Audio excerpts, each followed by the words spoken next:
178쪽 펼게요. 자, 오늘 이 부분 하면은 문학이 끝나거든요. 그래서 여러분 이제 시험 끝나고 비문학이랑 다 끝난 다음에 그 다음에 이제 세교재 들어갈게요. 자, 설입니다. 설은 여러분 우리 계속 수필했잖아요, 그치? 수필의 한 종류예요. 특히 옛날에 쓰여진 수필이 당연히 고전 수필이라고 할 거잖아, 그치? 이 고전 수필 중에 종류 중에 하나라고 생각하시면 돼요. 자, 설이란 한문으로 쓰인 뭐의 고전 수필의 한 종류예요. 글쓴이가 자신의 깨달은 사물의 이치나 세상의 도리에 관해서 적은 글이라고 보시면 되는데 말 그대로 자신의 경험과 깨달음에 대해서 쓰는 글이거든요. 그래서 2단 구성이라고 보시면 돼요. 그래서 밑에 2단 구성 이제 나오거든요.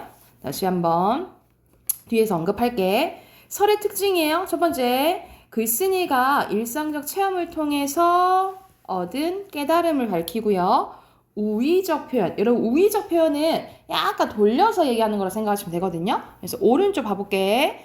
자, 다른 사물에 빗대어 비유적인 뜻을 나타내거나 풍자하는 것 이렇게 나와 있는데 빗댄다는 점에서 비유와 비슷하지만 우의적 표현은 뭐가 있다? 풍자, 말 그대로 무엇인가 비판하려는 의도가 있다라고 보시면 되거든요.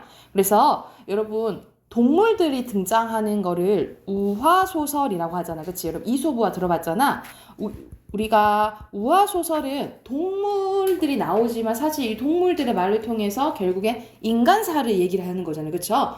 돌려서 이제 얘기하기 때문에 우화소설은 다 우의적이다 라고 보시면 돼요. 우화소설은 다 우의적이다 라고 기억해 두시면 되고 여기서 설도 마찬가지라는 거지. 우의적 표현을 통해 글쓴이가 전하고자 하는 바를 말 그대로 주제를 다른 사물에 빗대서 간접적으로 드러내는 경우가 많대요. 다 그런 건 아니고 그리고 읽는 사람에게 교훈을 주려는 의도가 담겨져 있습니다. 그래서 말 그대로 경험 플러스 깨달음 해서 총 몇 단 구성? 2단 구성이라고 생각하시면 될 것 같고요. 여기서는 예시가 나와 있는데 자, 행랑채 말 그대로 이제 집이 무너질 것 같아서 이제 고친 경험에 대해서 나오는 거거든요. 생랑채가 퇴락해서 이번에 수리를 하려고 보니까 비가 샌 지 오래된 것은 그 석가래 추녀 기둥 들보가 모두 썩어서 못 쓰게 되었던 까닭으로 수리비가 엄청나게 되었다라는 거야. 이에 깨달은 게 느낀 점이 있었는데 사람의 그러니까 집도 마찬가지로 사람의 몸도 마찬가지다라는 거야. 잘못을 알고도 바로 고치지 않으면 그 자신이 나쁘게 되는 것이 마치 나무가 썩어서 못 쓰게 되는 것 같으며 잘못을 알고 고치기를 꺼리지 않으면 해를 받지 않고 다시 착한 사람이 될 수 있다라는 거야. 그러니까는 집도 잘못되기 전에 바로바로 고쳐야 되는 것처럼 사람도 어떻다. 잘못된 거 있으면 바로 잡아야 된다라고 얘기를 하는 거거든요. 그래서 여기서는 이 행랑채를 고친 경험을 통해서 사람의 몸을 얘기를 한 거야. 이걸 통해서 이걸 추측하는 거거든요. 여러분 두 대상의 공통점을 가지고 추론하는 거를 뭐라 할까? 이거 여러분 안 했나? 네. 여러분 안 들어봤을까? 바로 밑에 있는 유추예요. 자, 여기서 유추 두 대상의 공통점을 가지고 얘도 이러니까 얘도 이럴 거야 라고 추론하는 게 유추라고 보시면 돼요. 그래서 여기서는 유추도 쓰였다라고 보면 돼. 자, 다시 한번 여기 밑에 유추에 대한 설명이 있어요. 성질이 비슷한 것을 통해서 다른 대상을 미루어 추측하는 방법입니다. 그래서 오른쪽에 봐봐. 자, 나와 친구는 취향이 비슷해. 난 노란색을 좋아하니까 친구도 노란색 좋아하겠지. 이렇게 추론하는 거야. 그러니까 두 대상의 공통점을 가지고 얘도 이러니까 얘도 이럴 거야 라고 추론하는 걸 뭐라 한다고? 유추. 유추는 뭐의 줄임말이냐면 유비추리의 줄임말이에요. 유비추리의 줄임말이다 라고 보시면 돼요. 그래서 이옥설에서 비가 샌 지 오래된 지붕이 다 썩어서 못 쓰게 되었고 이로 인해 수리비가 많이 들어서 잘못을 사람도 집과 똑같다. 잘못을 알고도 고치지 않으면 사람 역시 썩어서 못 쓰게 되니까 자 결국 하고 싶은 말은 뭔 거야? 잘못을 알면 바로 고쳐야 한다. 요 주제를 주로 낼 수가 있겠죠. 그래서 오늘 한 거는 고전 수필 중에 수필 중에 설이고요. 그래서 보통 이 작품은 제목도 땡땡설로 끝나요. 이것도 아까 이야기가 이옥설이야. 그래서 땡땡설로 끝나고 두 대상 공통점을 가지고 추론하는 거 유추라고요. 자, 참가하면서 오른쪽 문제 8문제 바로 볼게요.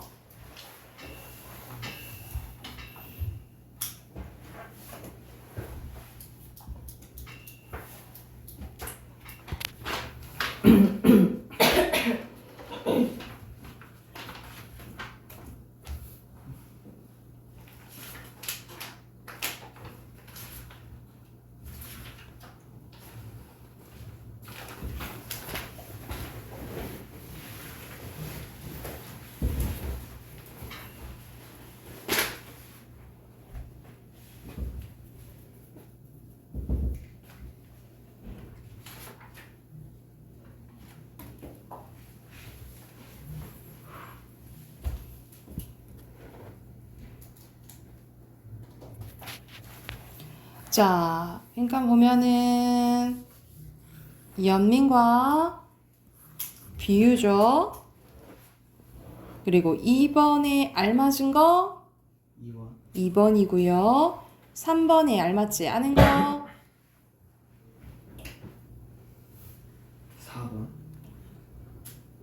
4번입니다. 차이점 아니죠? 자, 뒤로 넘겨서 이규보의 접각이라는 작품이에요. 내용 한번 봐볼게. 자, 세상사 중에 처음에는 얼토당토 않고 괴이하지만 나중에 진실인 것이 있는데 아마도 과일나무 접붙이 하는 것이 이에 해당할 거래. 나의 선친, 그러니까 아버지가 살아계실 때였다.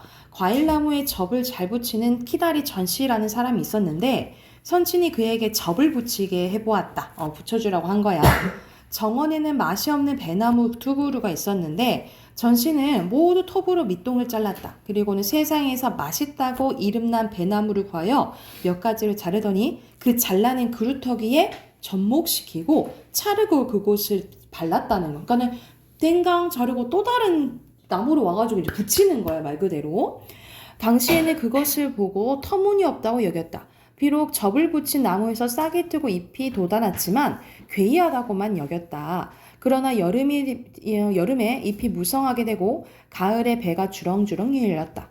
그제야 나중에는 진실인 것이 믿게 되었고 처음에는 얼토당토 않고 괴이하다고 여겼던 의심이 비로소 마음에서 사라졌다.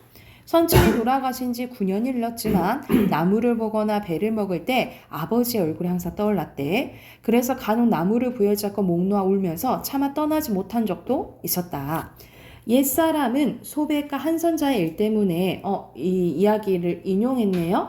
여러분 그 소백과 한선자의 일은 오른쪽에 나와 있거든요. 보면 중국 주나라 때 소백의 은덕에 감화된 백성들이 그가 쉬었던 돌배나무를 차마 베지 않았다라는 고사와 노나라 계무자가 노나라 예법을 칭찬한 한선자가 자신의 정원에 있는 나무를 칭찬하자 한선자 인내를 간직하고자 그 나무를 베지 않았다는 고사예요. 말 그대로 나무와 관련된 이야기네, 그치? 그래서 여기서는 고사, 옛날 이야기를 인용했다라고 보시면 되겠죠. 고사 인용. 돌배나무를 베지 않은 채 잘 가꿨다는 일화가 있다. 하물며 아버지가 소유하시다가 자식에게 물려준 것이면 오죽하겠냐 이 말이지, 그치? 그 공경하는 마음은 베지 않고 잘 가꾸는 것에 어찌 비할 바가 있겠는가. 일부러 의문 형식으로 표현한 설이버 쓰였네요. 그 열매 또한 꿇어 앉아 먹어야 할 것이다. 왜냐 그 마음 담겨져 있는 거니까, 그치? 생각건대 선친께서 나에게 이 나무를 물려주신 것은 아마도 내가 이 배나무를 본받아 잘못을 고치고 선으로 옮겨가라는 뜻일 것이다. 그래서 이를 기록해서 경계로 삼는다 라고 해서 접각이라고 보시면 돼요. 과일 나무를 접했다 이렇게 생각하시면 되겠죠. 그래서 여기서는 이 일화를 통한 이제 깨달음이 나와 있다라고 보시면 될 것 같아요. 그래서 중심 대상은 아버지께서 나에게 배나무를 물려주셨죠? 물려주신 거. 글쓴이의 생각 및 태도는 아버지의 이거는 주제랑 거의 똑같은데 나중에 아버지께서 나에게 배나무를 물려주신 뜻을 깨닫게 된 거죠. 깨달음 쓰시면 되고 서술상의 특징은 옛사람의 일화를 말 그대로 고사 인용이죠.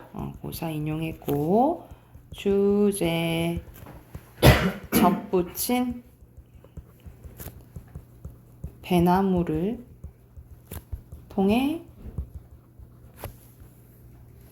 깨달은 아버지의 참 뜻이에요.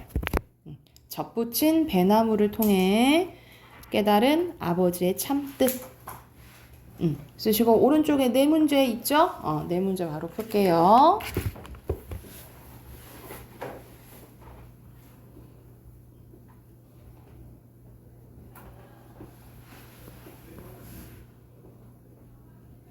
유유자적이 뭐예요?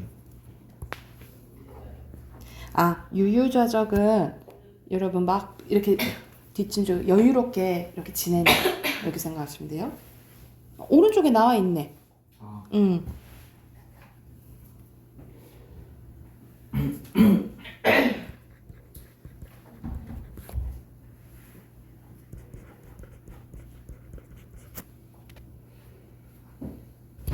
자, 답 확인해 봅시다. 여기서는 경험, 배나무 넣으시면 되고 5번에 알맞은 것은 여기서는 앞으로 내가 본받아서 잘못 고치며 착하게 살아야겠다 이렇게 이게 나오는 거잖아. 1번이고요. 6번에 선친으로 알맞지 않은 것은 여기서는 가끔 나무를 보여줬고 운 거는 나죠. 그쵸? 3번이에요. 그리고 7번에 마지막에 뭐라 써져 있어? 개 이렇게 써져 있죠. 자, 문학책 끝. 끝났고 우리 비문학 21대 2 할게요. 136쪽입니다.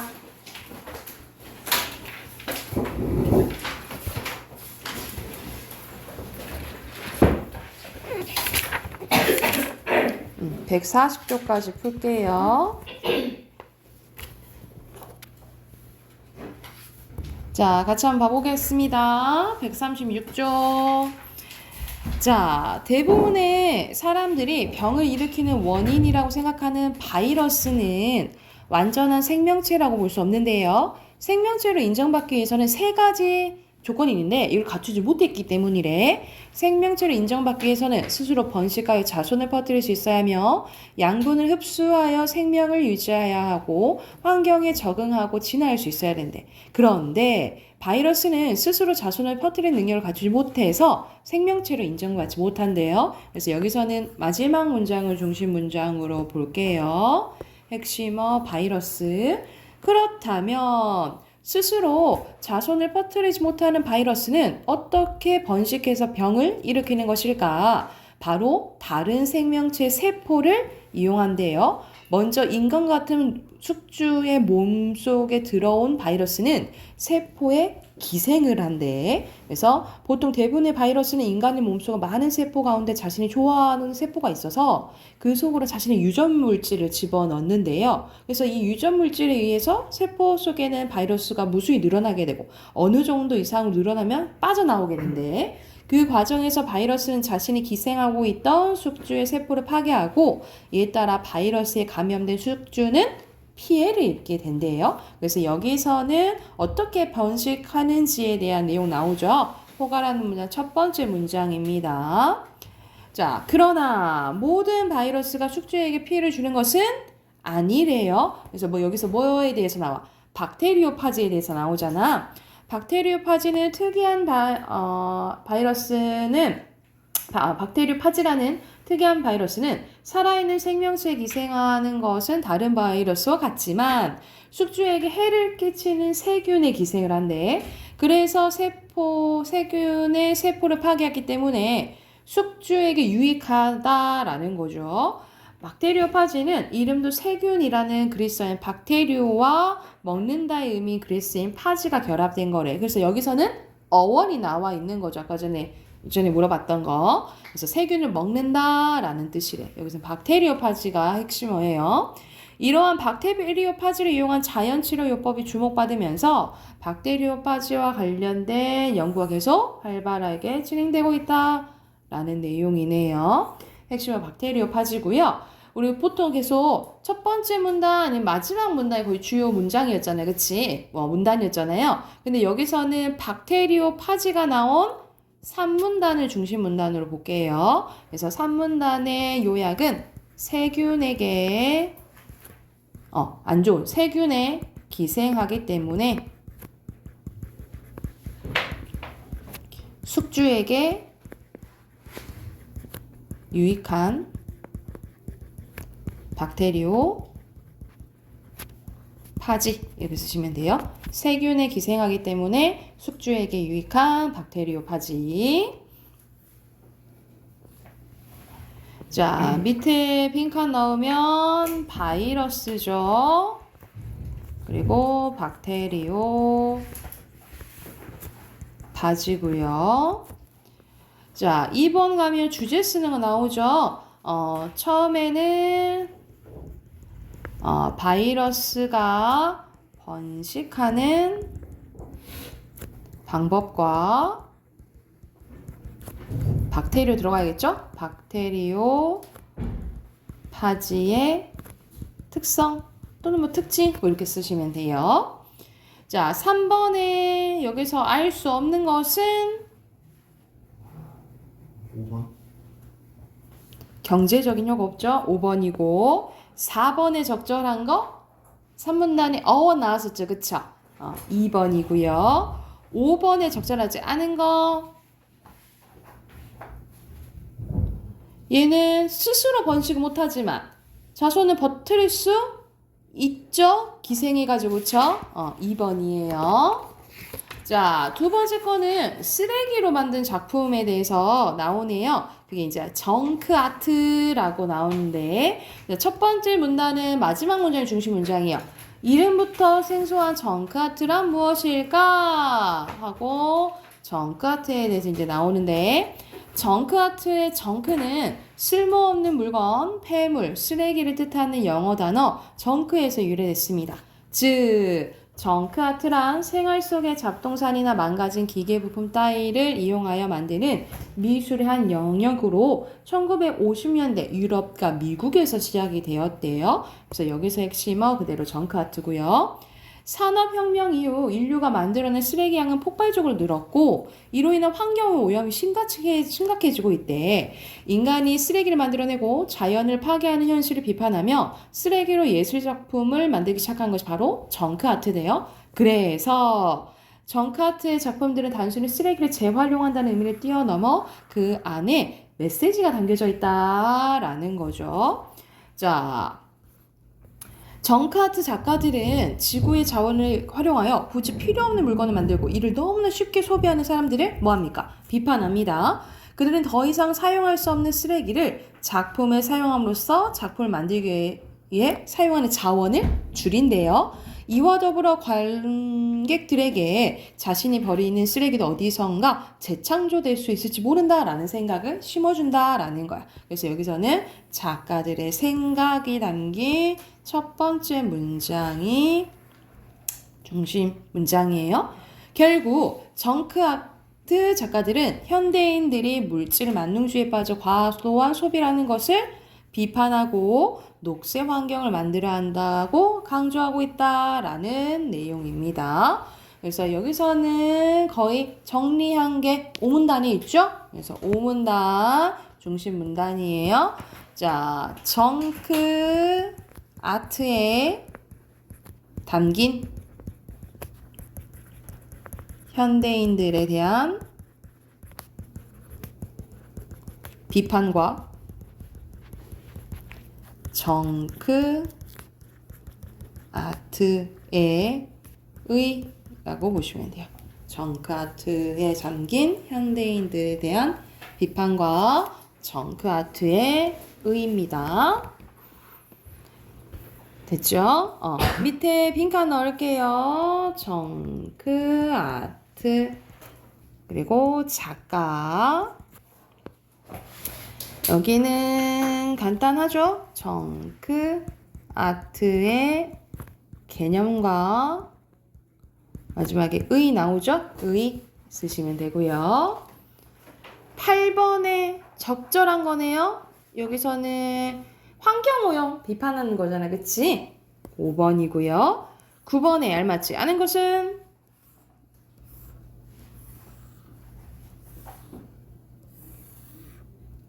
아니죠? 5번이고 10번에 적절하지 않은 거 기호 뭐야? 작가가 전달하고자 하는 메시지가 아닌 것은 3번이죠? 뒤로 넘겨서 연결하면 순서대로 리을, 니은, 미음, 디귿, 기억이고요.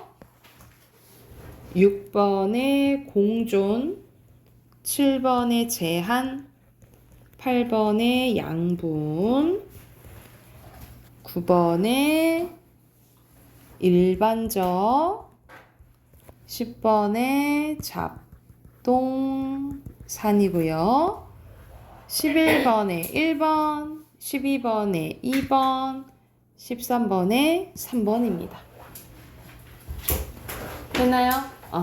우리 문법 꺼내볼까요?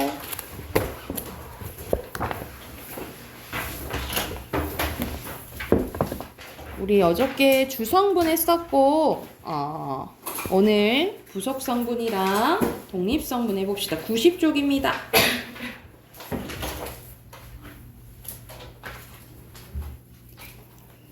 자, 우리 어저께 주성분은 주어, 서술어, 목적어, 보어 있었고, 그쵸? 부속성분은 주성분처럼 꼭 필요한 건 아니지만 이 주성분을 꾸며주는 성분이라고 보시면 돼요. 그래서 부속성분은 문장에서 주로 주성분을 꾸며주는 성분으로 뭐가 있다? 관형어와 부사어가 있다라고 보시면 되고요. 먼저 관형어 봐볼게요. 자, 관형어는 뭘 꾸며줘요? 체언을 꾸며주는 거예요. 체언은 우리가 명사, 대명사, 수사죠? 근데 보통 명사 꾸며준다고 생각하시면 돼요. 그래서 체언을 꾸며주는 문장 성분으로 어떤에 해당됩니다. 어떤에 해당되고 자, 여러분 앞에서 배웠던 관형사는 그 자체로 다 뭐가 돼요? 관형어가 된다라고 보시면 돼요. 그래서 여러분 새 봐봐. 새는 옷을 꾸며주니까 품사로는 관형사야. 근데 문장 성분으로는 관형어 이렇게 보시면 되겠죠. 그래서 근데 모든 관형사는 관형어가 될 수 있거든요. 근데 모든 관형어가 관형사는 될 수는 없어. 그래서 뭐의 개념이 더 크다? 관형사보다는 관형어의 더 개념이 크다라고 생각하시면 돼요. 그리고 관형격 조사가 있는데 의 하나 있어요. 관형격 조사 의로 실현이 됩니다. 그래서 자, 의가 붙은 건 다 관형어라고 생각하시면 되고요. 그리고 용언의 어간에 관형사형어미 은는 을던 이러거든요. 관형사형어미 은는 을던이 붙어서도 실현이 될 수도 있어요. 자, 여러분 이해시 봐보자. 원래 예쁘는 이런 품사가 형용사잖아요. 그렇죠? 품사로는 형용사지만 문장에서 하는 역할은 뭐예요? 꽃을 꾸며주잖아. 그치? 그래서 여러분 기본형 예쁘다에다가 니은, 이 니은이 관형사의 어미예요. 그래서 이 니은이 붙어서 일시적으로 관형사 역할을 하도록 만들어주는 거예요. 그래서 관형사의 어미, 니은이 붙어서 관형어 역할을 한다라고 보시면 되겠죠. 이런 식으로 무조건 체형 꾸며주면 뭐 생각하면 돼? 관형어예요. 체형 꾸며주면 관형어야. 자, 관형어는 체형 없이 단독으로 쓸 수 없어요. 반드시 뭐 앞에 와야 된다? 체연 앞에 와야 된다라고 보시면 됩니다. 자, 부사어는 그 외의 것, 체연 이외의 것들을 꾸며주는 게 다 부사어라고 생각하시면 돼요. 자, 부사어는 용언이나 또는 관형어, 다른 부사어를 꾸며준 문장 성분으로 문장 전체도 꾸며줍니다. 그래서 어디에 해당돼? 어찌, 어떻게 해당돼? 어찌, 어떻게. 자, 이것도 마찬가지야. 부사도 다 부사어거든요. 이것도 뭐의 개념이 더 크겠니? 부사의 개념이 크겠죠. 그리고 이런 부사격 조사가 많아요. 부사격 조사, 에서, 에게, 라고, 으로, 와, 가가 붙은 것들이 다 또 부사어라고 생각하시면 돼요. 그리고 용언의 어간에 부사형어미 개 또는 뭐 도로 이렇게 붙은 것도 부사어 역할을 한다라고 보시면 됩니다. 예시 봐볼까요? 자, 여러분 빠르다는 원래 형용사잖아, 그치? 근데 개가 붙어서 어떤 역할을 해? 달린다라는 동사를 꾸며주잖아, 그치? 이렇게 서술어 꾸며주면 뭐라고요? 부사어라고 생각하시면 돼요. 특징은요, 문장 내에서 위치가 비교적 자유롭고요. 보조사가 붙기도 합니다. 빨리도 이런 식으로 보조사가 붙을 수도 있어요. 비교적 자유롭다라고 생각하시면 됩니다. 근데 여러분, 어저께도 잠깐 했잖아. 부사어랑 관형어는 사실 생략 가능해요. 생략 가능한데 생략이 불가능한 부사어가 있다 했어. 이걸 뭐라고 부른다고? 필수적 부사어라고 불러요. 얘는 생략 가능 불가능? 생략 불가능이라고 보시면 돼요. 그래서 봐봐. 선생님은 준수를 삼았다 하면은 모자르잖아, 그치? 제자로가 필요한 거죠. 그는 쌀가마니를 두었다. 어디에 두었는지를 써야 되겠지, 그치? 이런 식으로 생략 불가능한 성분을 필수적 부사어라고 기억을 해두시면 될 것 같아요. 자, 마지막 이제 독립성분만 하면 되네, 그치? 자, 독립성분입니다. 문장에서 주성분과 부속성분과 직접적인 관련이 없는 성분이에요. 그래서 독립어 하나 있어요. 독립어 하나. 자, 독립어는 다른 문장 성분과 직접적인 관련 없는 성분으로 주로 감탄, 부름, 응답을 나타내며 홀로 쓰여요. 자, 이것도 마찬가지로 모든 감탄사는 독립어가 될 수는 있어요. 이것도 독립어의 개념이 더 큰 거야. 근데 플러스 또 뭐가 독립어가 될 수 있냐? 누구야? 라고 부르는 거 있죠. 누구야? 하고. 그래서 우리 부를 호자야. 호격조사, 아야, 이어가 붙은 것도 독립어예요. 독립어다라고 생각하시면 될 것 같아요. 그리고 요 밑에는 제시어나 표제어가 독립어가 될 수 있는데 사실 이거는 이제 명사잖아, 그치? 명사인데 이런 식으로 사랑, 변하지 않은 영원한 것 이런 식으로 제시어, 쉼표를 이제 제시어를 이제 표시하는데 요렇게 표시해서 이걸 이제 독립어라고 분석을 해두시면 될 것 같아요. 우리 이제 한 번씩 해가지고 쉽죠? 자, 그러면 옆에 있는 문제 또 풀어봐야 되겠지? 93쪽까지 풀고 답 확인해 볼게요.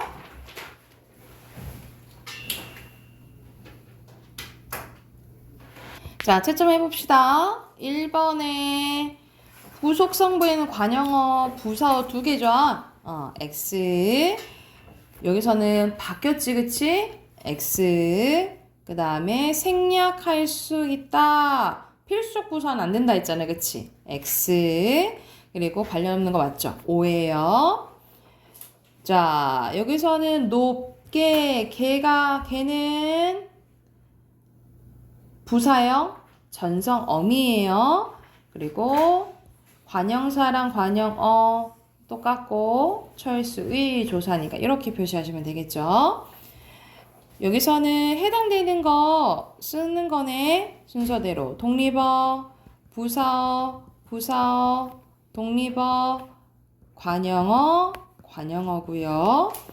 자, 여기서는 부속이랑 독립 찾고 쓰래. 독립어, 마침내 부사어, 관형어 쓰시면 되고 밑에 빈칸 부속, 관형어, 용언, 독립어, 호격입니다. 자, 1번의 부속 성분에 대한 설명을 적절한 거. 정 몇 번?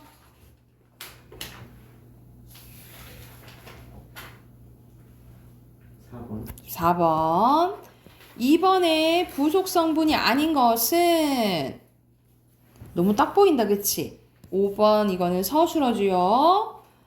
자, 3번에 여러분 관형어와 부사어에 표시해볼게.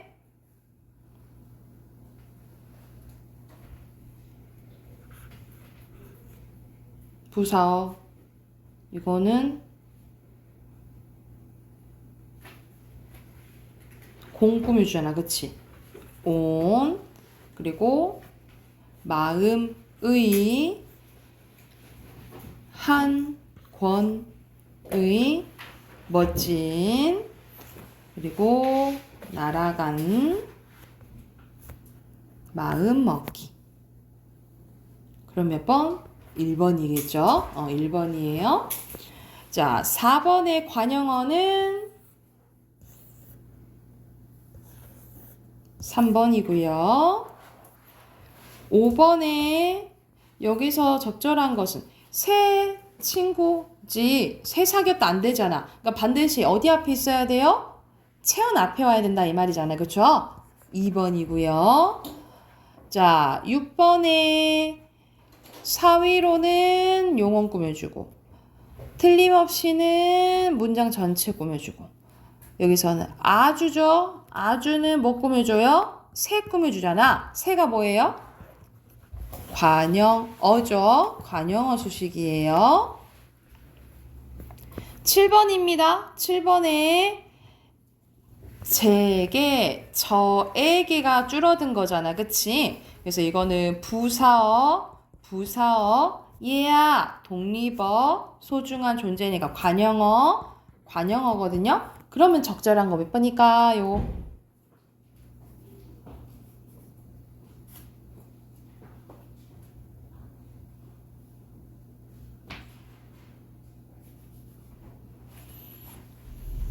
2번이어서 약간 제게가 저희가 줄어든 거라 했잖아. 그쵸? 부사어지만 조사가 붙었고, 관형어지만 또 조사가 붙은 거죠. 됐나요? 자, 8번에 부속 성분이래요. 바로네. 그치? 그 중에 자신과 같은 문장 성분을 꾸밀 수 있는 건 부사겠죠? 그러면 바로 나오네. 그쵸? 얘 아니니까 9번 갈게요. 자, 9번에 꽃보다 부사어거든요. 부사어 찾으면 쏜살같이죠. 그리고 10번에 문장 성분은 이렇게 돼 있으면 독립어라 했잖아요. 그치? 독립어. 제시어처럼 독립어. 품사는 명사고요.